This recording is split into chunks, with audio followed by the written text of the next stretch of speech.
Hi, my name's Rob Greenwood and welcome to the UKC Gear Guide. Today we'll be looking at the Coros Vertix 2 Multisport GPS watch. And within this review, we'll be taking a look at who it might be suitable for, as well as what its features are.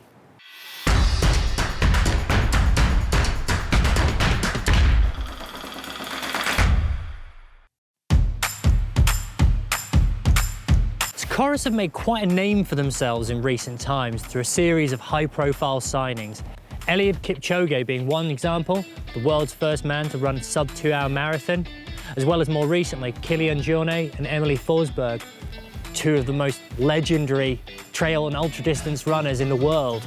But most relevant perhaps to UK climbing audience is Tommy Caldwell, world-renowned and again, guru of big wall climbing, first ascensionist of the Dawn Wall.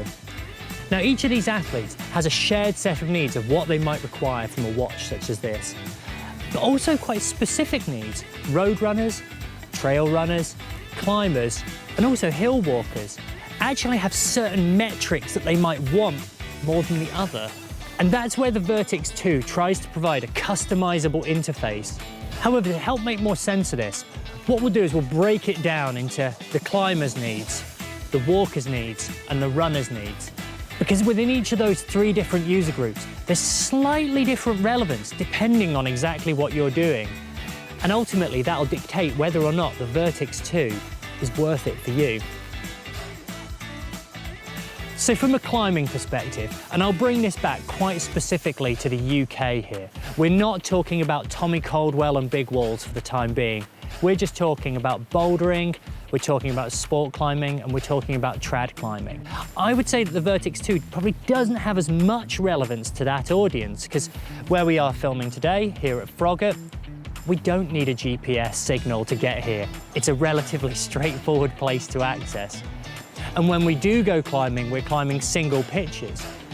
And whilst the Vertix 2 can give you data on exactly how many pitches you've climbed, it's largely focused around multi-pitch rock climbing and not single-pitch climbing like we have here. In addition to that, from a cragging perspective, having a watch on your wrist is never that appealing. It's really easy to get it scratched, and also just when you're jamming in the rocks, in cracks, it's more just something that's likely to get in the way and actually hinder your ability to climb than it is aid or benefit your climbing. And looking towards bigger mountain environments like within the Lake District, Snowdonia and Scotland, whilst the GPS may be useful in terms of finding your way to the base of a crag, once you're actually on the rock, whilst the Vertix 2 can tell you how many pitches up the climb you are, if you don't know how many pitches up the climb you are already, something's gone seriously wrong. And that information is far better coming from a guidebook than it is a watch. Finally, lovely though it is to know how many pitches you've climbed, I also argue whether that data is necessarily relevant to a lot of what you do. Because at least for me, what's of most interest is maybe how hard I climbed or how hard I tried. Now, some of that data might be capable of getting through the wrist heart rate monitor, but if you're not wearing it on your wrist and you're wearing it on your harness within the carabiner that's also available, then you're not getting the heart rate monitor either. So whilst that may sound a bit damning, cragging isn't where I think the Vertix 2 shines. It shines from a climber's perspective within bigger and more harsh and extreme mountain environments. And in the UK, for me, that largely means the winter environment. Scottish winter primarily, but that could also be winter climbing within the Lake District or Snowdonia. And this is where the GPS information may actually be far more valuable to get you into the base of bigger, longer and more remote routes. But then also it could be used to get you back off somewhere like the Cairngorm Plateau. When I'm talking about navigation, it's always worth having that backup of a map and compass and ability to use them. The way I look at things like GPS watches such as this is they're there to make you more efficient and save you a bit more time, but aren't there to be relied on as your sole form of navigation. Looking at bigger mountain environments in the Alps or Patagonia, the Himalayas, the Rockies and beyond, the other feature that's really useful on the Vertix 2 is its altimeter, because sometimes when you're running pitches together, or there are just no pitches at all, You want to know how high up the mountain you are, simply because it's useful to know just how far away that top summit is. And the final thing on bigger and more remote trips, say the Himalayas, is looking at things like that barometer, and actually whether or not the high pressure is coming or going, because that might influence whether or not it's wise to get on your chosen route.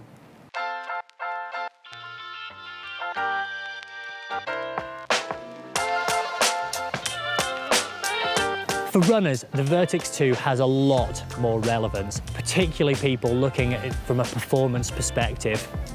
Now, within this review, I'll largely be focusing on the watch's performance throughout a trail, fell, mountain and ultra-distance running perspective, because this is where the GPS comes into its own.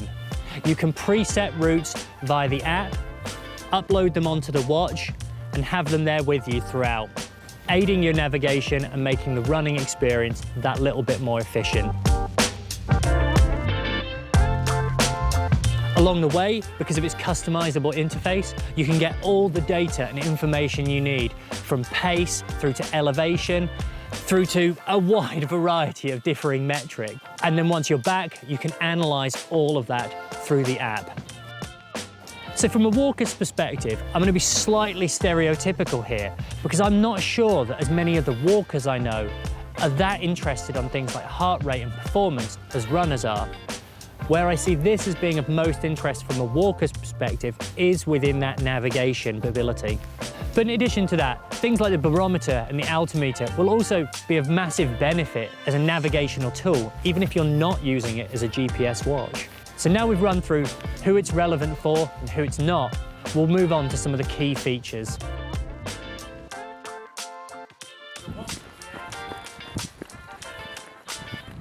Whilst it's the 5 satellite systems that the Vertix 2 connects to that it feels like Coros have shouted about a lot, for me and a lot of other people, what has really shone out with the Vertix 2 isn't necessarily that. It's the exceptional battery life, which lasts for an absolutely astonishing 60 days or 140 hours with full GPS satellite functionality. And when I first received the watch, I actually wondered whether these figures were too good to be true. Is it just marketing hype? Because from the perspective of someone who's come from using a Suunto 9, where you'd be lucky to get a week out of it or 24 hours at max whilst in GPS tracking mode, the idea of getting almost 2 months out of it or 140 hours just seemed really, really implausible. But the reality is, it really does have a ridiculous battery life. And for me, this is one of its greatest assets. Even with active use, I've run hundreds and hundreds and hundreds, probably nearly 500 miles with the Vertix 2 over a period of a fair few months now. And I think I've charged it 4 times. And within that equivalent time, I'd have spent probably 20 or more times charging the equivalent Suunto product. Now, obviously, charging's just a bit of a hassle. No one likes doing it.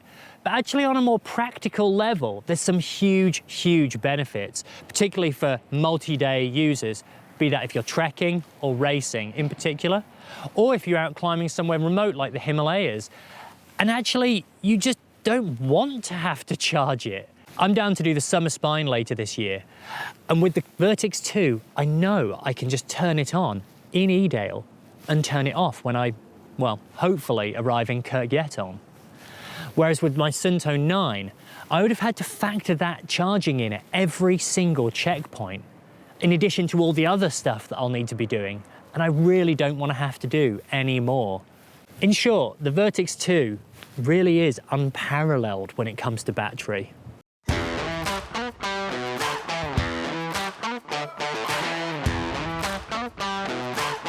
Whilst I may have been a bit flippant about the Vertix 2's ability to connect to all 5 major satellite systems, it is obviously really useful to have a more accurate reading of where you are. And this is both in terms of whilst you're out on the hill, but also in the data that you get back from it in terms of your own GPX reading afterwards, so that you can share that file with others, knowing that it'll actually be accurate and meaningful. The other benefit, which is a relatively subtle one, is that, for instance, where we are here, I can turn it on into whichever mode I'm going to be using, and expect to pick up a satellite signal very, very quickly. Now, I'm in the open, so perhaps that's not too much of a surprise. But in wooded areas or in deep valleys, that can often be a bit of a problem, and this is where having access to all 5 of those satellite systems comes into play. Because it can often be quite hard for watches that don't have that to pick anything up. And to use the Sunto example again, I've had plenty of times where I just haven't been able to pick anything up at the start of, say, a run, and then got halfway into that run and for it to pick something up, and to have all of that data lost in the meanwhile. The Vertix 2 also has dual frequency capability, which gives you an even greater level of accuracy. However, in its current form on standard mode, I have experienced no problems whatsoever, but if it's greater accuracy that you need, the option is there. However, it does take a toll on battery life. Next up is mapping. The Vertix 2 has 2 differing styles of mapping available, topo and landscape. And for the purposes of this review, we'll largely be focusing on topo, because from an outdoors perspective, that's the one that will be of the most interest. Now, this isn't as detailed as your Ordnance Survey style of mapping, but equally, it's significantly more detailed than just that basic breadcrumb line, showing features such as roads, rivers, and contours. And when you first receive the watch, this isn't uploaded onto it. You have to do this yourself. And it's worth mentioning this does take maybe an hour or so of your time to do, but once done, it's on there forever. It's a little bit of a pain in the short term, but at least it gives you exactly what you want from that point on, and you don't need to do anything to adjust it afterwards. When it comes to plotting routes, you can't do that directly on the watch or via the app. I use a third-party service. In my case, it's Ordnance Survey mapping, where I'll create a GPX file, I'll export that to the app, and then sync it with the watch. It's a little bit of a faff, but actually once you're used to it, and if you're like me, you just like making routes and GPX files anyway, it's not too much of a hassle, and it's actually really easy and simple once you've sorted it. One limitation from a UK perspective is that it isn't integrated within the Ordnance Survey grid reference system. And as a result, whilst it can give you a coordinate of where you are, which isn't necessarily that meaningful, it can't give you your OS grid reference, meaning that as a result, if you're just using it as a bit of a last resort to find out where you are on your map, you can't do that. And that will be a significant drawback for some people. Next up is the heart rate monitor. Now, I've always been a little bit cynical of wrist heart rate monitors due to their level of accuracy. Instead, I've maybe not preferred a chest monitor, but the chest monitor's ultimately been your best option as far as accuracy is concerned. It's just that the chest monitors are a real pain. And in terms of its accuracy, I've actually found it remarkably good, particularly whilst running at quite a consistent pace. Where I found it lacks occasionally is actually where you're spiking. So this is during things like hill reps or intervals, where it doesn't always feel like it picks up on that raising in your heart rate. And the thing is that through all the other metrics, such as pace, cadence, and stride length, the watch does know that you're going uphill and doing it really, really quickly, or as quick as you can. It's just that the heart rate has lagged. And the problem with this for those data-hungry people is that part of the attraction of using a watch like this is because of the feedback it gives you in terms of those heart rate zones you've been in, the recovery time. And if the watch hasn't accurately tracked those heart rate zones, and for instance, if it thinks you've actually had a fairly chilled run where actually you've been running your socks off, then it's not going to have an accurate representation of how long you need to recover or how hard you've tried. Now, there's some ways of mitigating this in terms of how recovered you are because of the heart rate variation monitor, which will give you a good indication of how rested you are or how, to look at it another way, tired you are. But when it comes to heart rate zones whilst running, particularly on things like intervals, I've just had to go a little bit by feel, and there's a lot to be said for that. However, there's no denying that for some people who've spent £600 on a multi-sport GPS watch, they might want more out of it than that. So when it comes to the interface, the Vertix 2 features 2 buttons, top and bottom, and a flywheel to navigate your way around. And on the whole, I found this a really good system. Initially, I didn't necessarily find it the most intuitive, but there's a manual for that sort of thing. Once I had got used to it, I found it a really straightforward and quick to use system, especially with the option of the touchscreen alongside those 3 buttons. Now the wheel seems to divide opinion online, and actually for the most part I really like it. The only time I experienced problems with it was actually whilst I was wearing gloves and a bigger jacket whilst particularly running. And that was because the gloves would often end up impacting the flywheel, leading to the watch becoming unlocked. Now, I'd never had a session stopped as a result of this, but I have had sessions paused, which is more than anything just an annoyance, it's an irritation. However, that's a relatively specific set of events, and I'm not sure of the way around that, shy of just not having a button on the side. But the fact that you've got 3 and the fact that the flywheel allows you to move through all of the functions so quickly and easily, I'd rather it was there than it wasn't. So there's a few features that the Vertix 2 has that I haven't talked about, and to be honest, I'm probably not going to talk about because they're not ones I've used. And that is largely around its ability to play music, its Insta360 camera compatibility, and also its notifications.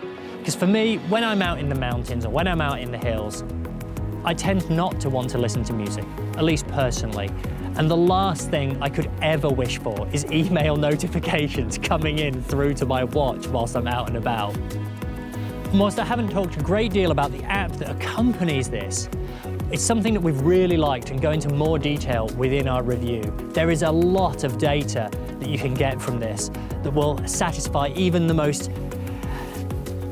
analytic of our audience. You can also download training programs from the Coros app as well, although slightly annoyingly can't upload your own onto it.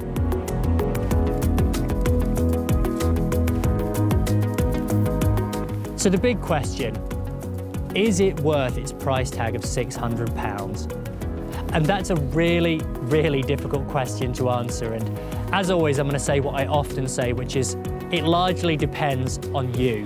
From my perspective, having used the Vertix 2 and loved the Vertix 2, I would find it really hard to go back to using my old Sunto 9. Now, part of that comes down to battery life, because of the fact this is so unbelievably good.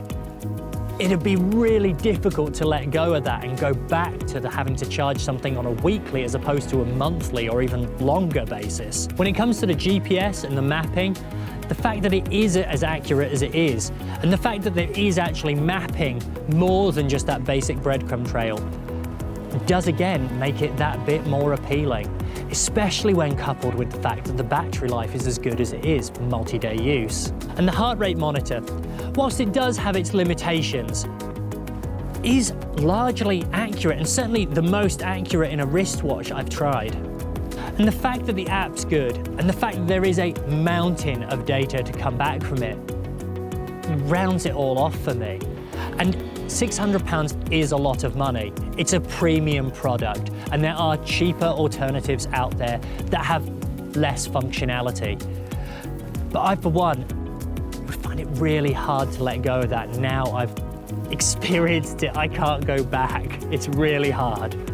And that for me is potentially the best summary of its performance. Once you've tried it, it'll be really, really difficult for you to ever use anything else, especially if you're a multi-sport user.